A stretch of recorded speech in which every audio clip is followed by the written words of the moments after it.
2025ರ ನೂತನ ಹೊಸ ವರ್ಷಾಚರಣೆ ಸಂಭ್ರಮಾಚರಣೆಯಲ್ಲಿ ಯಾವುದೇ ರೀತಿಯ ಅಹಿತಕರ ಘಟನೆಗಳು ನಡೆಯದಂತೆ ಬೆಂಗಳೂರಿನ ಪೊಲೀಸರು ಕಟ್ಟೆಚ್ಚರವನ್ನು ವಹಿಸಿದ್ದಾರೆ. ಕ್ರಮವನ್ನು ಕೂಡ ಜಾರಿಗೊಳಿಸಿರ್ತಕ್ಕಂಥದ್ದು. ನನ್ನ ಹಿಂಭಾಗದಲ್ಲಿ ನೀವು ಈಗಾಗಲೇ ಗಮನಿಸ್ತಾ ಇದ್ದೀರಾ, ಬೆಂಗಳೂರಿನ ಎಲ್ಲ ಫ್ಲೈಓವರ್ಗಳನ್ನು ಕೂಡ ಬಂದ್ ಮಾಡಲಾಗಿರ್ತಕ್ಕಂಥದ್ದು. ಇಂದು ರಾತ್ರಿ 10 ಗಂಟೆಯಿಂದ ನಾಳೆ ಬೆಳಗ್ಗೆ 6 ಗಂಟೆವರೆಗೂ ಕೂಡ ಬೆಂಗಳೂರಿನ ಎಲ್ಲ ಫ್ಲೈಓವರ್ಗಳು ಕೂಡ ಬಂದ್ ಆಗಿರ್ತವೆ. ಈಗಾಗಲೇ ಆಯಾಯ ಪೊಲೀಸ್ ಠಾಣೆಯ ಟ್ರಾಫಿಕ್ ಪೊಲೀಸ್ ಠಾಣೆಯ ವ್ಯಾಪ್ತಿಯಲ್ಲಿರ್ತಕ್ಕಂಥ ಫ್ಲೈಓವರ್ಗಳನ್ನು ಈಗಾಗಲೇ ಬಂದ್ ಮಾಡಿರ್ತಕ್ಕಂಥದ್ದು. ನಾವೀಗ ಬೆಂಗಳೂರಿನ ಅಶೋಕ್ ನಗರ ಪೊಲೀಸ್ ಠಾಣೆಯಲ್ಲಿ ವ್ಯಾಪ್ತಿಯಲ್ಲಿರ್ತಕ್ಕಂಥ ಡಬಲ್ ರೋಡ್ನ ಫ್ಲೈಓವರ್ನಲ್ಲಿ ಇದ್ದೇವೆ. ನೀವು ಈಗಾಗಲೇ ಗಮನಿಸ್ತಾ ಇದ್ದೀರಾ, ರಿಚ್ಮಂಡ್ ಸರ್ಕಲ್ ಸಮೀಪದಲ್ಲಿರ್ತಕ್ಕಂಥ ಫ್ಲೈಓವರ್ನ ಅಶೋಕ್ ನಗರ ಪೊಲೀಸರು ಈಗಾಗಲೇ ಬಂದ್ ಮಾಡಿರ್ತಕ್ಕಂಥದ್ದು. ಯಾವುದೇ ಕಾರಣಕ್ಕೂ ಕೂಡ ಈ ಒಂದು ಫ್ಲೈಓವರ್ನ ಮೇಲೆ ಯಾವುದೇ ರೀತಿಯ ವೆಹಿಕಲ್ಗಳಿಗೆ ಅವಕಾಶವಿಲ್ಲ, ಸಂಚಾರ ಮಾಡೋದಕ್ಕೆ ನಿರ್ಬಂಧವನ್ನು ವಿಧಿಸಲಾಗಿದೆ.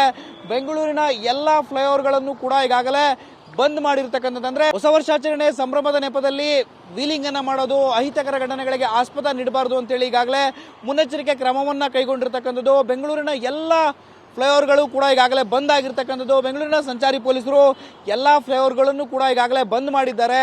ಯಾವುದೇ ಕಾರಣಕ್ಕೂ ಕೂಡ ಯಾವುದೇ ವೆಹಿಕಲ್ಗಳಿಗೂ ಕೂಡ ಫ್ಲೈಓವರ್ನ ಮೇಲೆ ವಾಹನವನ್ನು ಸವಾರ ಮಾಡೋದಕ್ಕೆ, ವಾಹನವನ್ನು ಚಲಾಯಿಸೋದಕ್ಕೆ ಅವಕಾಶ ಇರೋದಿಲ್ಲ.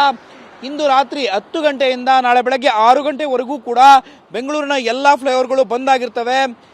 ಬೆಂಗಳೂರಿನಿಂದ ಏರ್ಪೋರ್ಟ್, ಕೆಂಪೇಗೌಡ ಇಂಟರ್ನ್ಯಾಷನಲ್ ಏರ್ಪೋರ್ಟ್ ಅನ್ನು ಸಂಪರ್ಕ ಮಾಡುವಂಥ ಫ್ಲೈಓವರ್ ಅನ್ನು ಹೊರತುಪಡಿಸಿ ಉಳಿದೆಲ್ಲ ಫ್ಲೈಓವರ್ಗಳು ಕೂಡ ಬಂದ್ ಆಗಿರ್ತವೆ. ಕ್ಯಾಮರಾಮನ್ ಉಲ್ಲಾಸ್ ಜೊತೆ ಶಿವಪ್ರಸಾದ್, TV9 ಬೆಂಗಳೂರು.